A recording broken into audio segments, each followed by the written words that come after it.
Hello everyone, this is the LEGO Ninjago Movie Garmadon set, and it features a giant mechanical walking shark and a hot dog stand. Seems legit.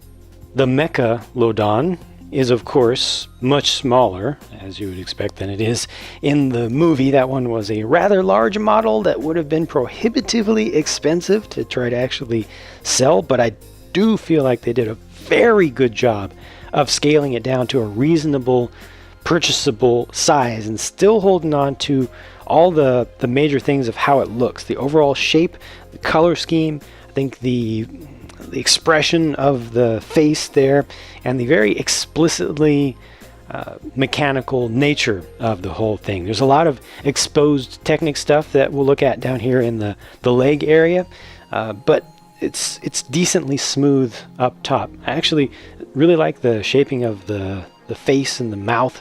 It is kind of blocky looking, but I don't know, there's just something about it that seems right for a Lego model. I think that they, again, just capture the overall shapes nicely, and it even has a built-in feature that's nice for the mouth.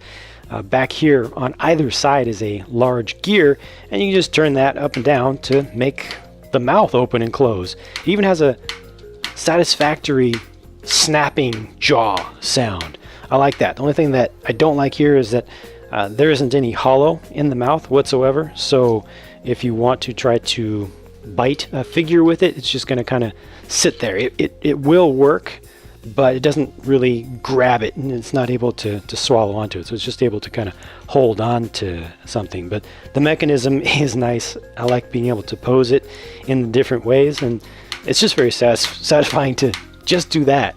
It has that very classic fake chattering teeth kind of thing going on. And then, you know, the overall build, like I said, is done in all kinds of different directions. I think the nicest example is what they've done for the dorsal fin, which is built similarly from each side. Studs on the side construction there, and then it's not really connected down the middle. It's just mostly mirrored from side to side and just comes together. You have a little bit of clip connection up here, but it does the job. Back here, hey, look at that. It's a Speed Champions specific wheel, more recent designs of wheels that LEGO has made at all, and it's in yellow. This is the first time we've gotten those in yellow, so that's pretty cool. This is just a shroud for the propeller, only used underwater. Obviously, this thing is not able to fly on its own. It needs some sky cranes in the form of jellies in order to be able to fly. But all the yellow stuff is related to underwater movement. Got a tank here that I'm assuming could be for air, or it could be ballast related, and then they've got a couple of these shrouded thrusters over here on the side, which can actually be turned like this. There's no real underwater form of the whole thing, but you know, it's just a little bit of poseability if you want to use that. The gills are kind of nice, especially when you look at them from like this angle, but when you start to look inside and you see all the Technic stuff in there, for some reason I don't like that. I feel like they should have kept with more brick-based stuff with less of the Technic brick and Technic hole stuff visible through there in the different colors, because I really like these wing pieces or spoiler pieces. They're really wings, you know, typically used on cars, and how they can be angled out just a little bit. These fins here are just a little bit flimsy, but it's not really an issue. They don't really do anything. You've got the old school Technic competition cannons underneath here. These shoot brilliantly, very straight. They're very effective projectiles, always have been. I'm so glad that they continue to use those, as well they should, because they just work. They just work properly. I actually liked the look of the head. You know what? Even before I put the eyes on, just having the small little holes, there's something about that makes it look even more beady-eyed. Maybe you can get a little bit of inspiration to try something different there, maybe some smaller pieces to use to represent the eyes if you want to change the look a little bit. Competition cannon on the other side as well. And then let's talk about the legs. The legs are interesting. They are very sturdy to a point. This thing is not going to fall over. That is most certain. But yet you see it moving around. There's a lot of weight up here that is ultimately supported just down the length of some standard Technic lift arms and things like standard lift arms or beams with joints, so with ratcheting joints. So this actually is able to angle, and it's a number of joints together, so you really have to push hard. Yeah, I thought they would go one more, but it looks like that's as far as it wants to go. There we go, there's the one more. So it actually does get it down to the ground if you want to, and then leaning it back. I do recommend kind of putting your hands down on the feet to hold this in place when you repose it like this, because it does require a lot of force to make that happen. And all that force that's required there is indicative of just how strong those joints are. You put it back towards the back, it starts to want to lean back, but it doesn't actually fall back. And you can put it into kind of a walking pose, because the toes actually, let's see if I can get this right, the toes actually are able to articulate freely. So they're not really providing any support to anything until you just balance it right up on those. See, that works. It's actually leaning off to one side when you put it into that pose, but again, it's sturdy enough. It's not going to fall over. So it's kind of like, oftentimes Lego makes mechs, large mechs that have no knee joints. This has only knees and nothing else, but it actually works where they place them. I think that's all that you really need for this, for posability, but it's really tough to design something like this that is buildable using standard techniques that can be followed from standard instructions by folks in the standard age range that they target, that'll still be strong enough to hold a pose as really exotic as this is for the pieces and for the build. So I think they've done well there. There are 2 passenger compartments, or figure holding compartments. The main one is here, and that was kind of tough for them to do, I'm sure, because it has to accommodate Garmadon, the full height version of him. So he's down in there.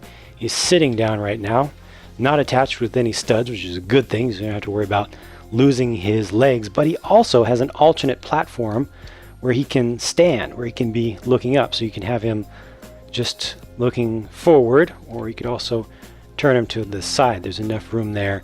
He's only going to be attached with one single stud, but I can get him to stand like that so he can be looking off the edge. Can't really ask for more than that in something of this size, especially with a figure of this size. And then the other place where you can put a figure is back here to operate this dorsal turret with the bubble window above it, or port. The guy's head is not really able to stick through there very well, but all of this just comes up, and you can see he's just sitting down right now. It would have been nicer to be able to get him to angle back, to look up a bit, and the best thing would have been what they did for the Star Wars Rebels Ghost, where you actually had a turret that could rotate around. But again, limitations of reality with the size and the need for the build and all the parts, in this case, to attach things onto the side. So compromise is not the best there, but I think it looks okay, at least on display. You can turn these guns up and down, but again, can't rotate them around. So that's about it for the main build. Doesn't have a lot in the way of things that you can do with it, and certainly would have been nicer to have more space for more figures, but given all the constraints and all the many compromises that had to be made, I think this was a pretty successful set design project.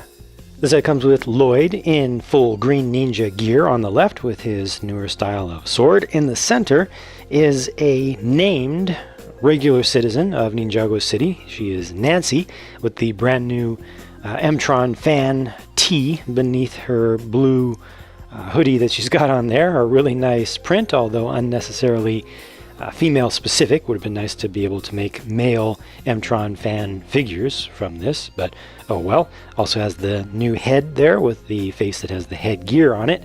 And on the right is Nomis, who is the hot dog guy here, but he has a new head, which actually has 2 faces on it, both of which I think are nicely generic and very usable outside of the Ninjago Movie specific theme if you want.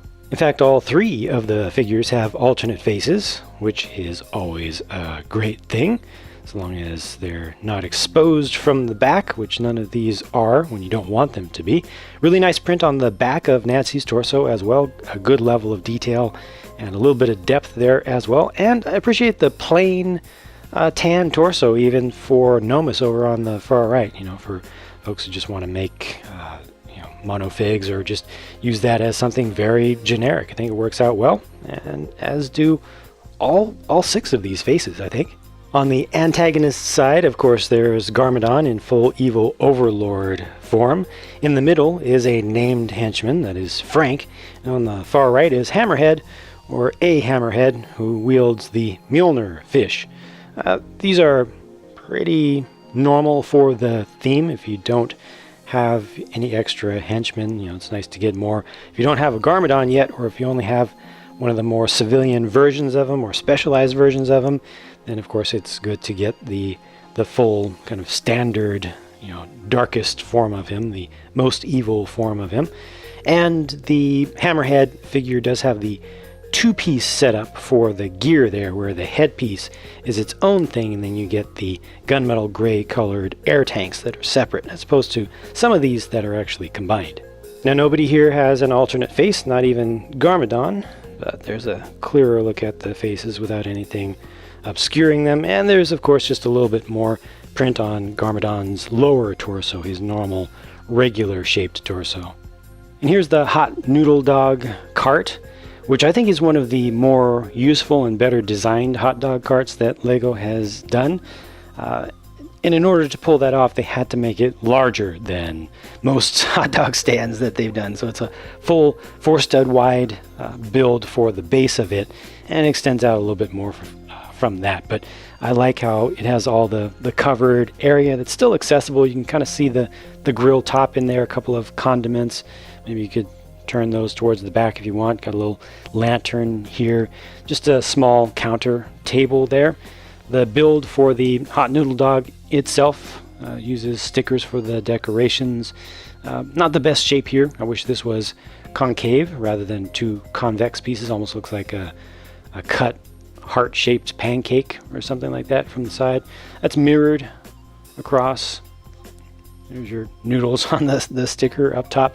But what I personally like about this cart the most is the storage space down beneath. You can open up a door from here. You can also open up a door from here. That's nice. Now it only has a single spare Frank in there and a spare bun, but it's much nicer to have some space than none. And you could probably, you know, figure out some ways to put more in there. And also, if you wanted to dramatically increase the space, you could just increase the height of the whole thing.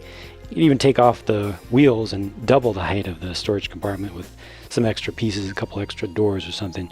But storage space within a small space is definitely nice, and I like the use of the 2 doors around the 90-degree corner like that. This is a pretty cool toy, I think. I love the snapping jaw feature. The projectiles work really well. You're able to get at least a couple of figures in there well without any annoyance. You've got some posability that is tough to repose, so it's not something where many kids will actually be, you know, making the thing walk realistically by moving the legs back and forth, but at least you can get it into the poses, and you can just walk it along in this pose right here, you know, looking like it's walking. And I definitely like these 2 figures in particular, which are fully exclusive to this set here. I always like just regular folks around town that have new features. I love the throwback to M-Tron there as well.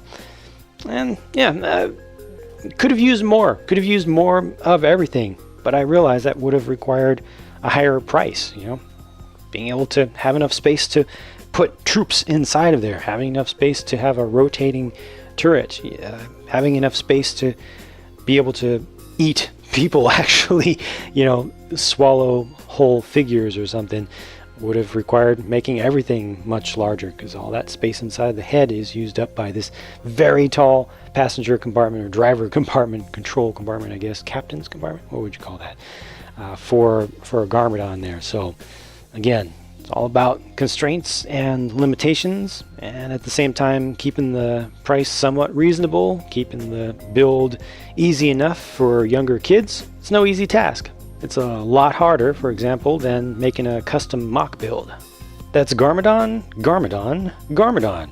Hope you enjoyed this look at the set. I'm going to get to work on some more reviews and try to do some custom stuff along the way as well. So I'll be talking to you again soon.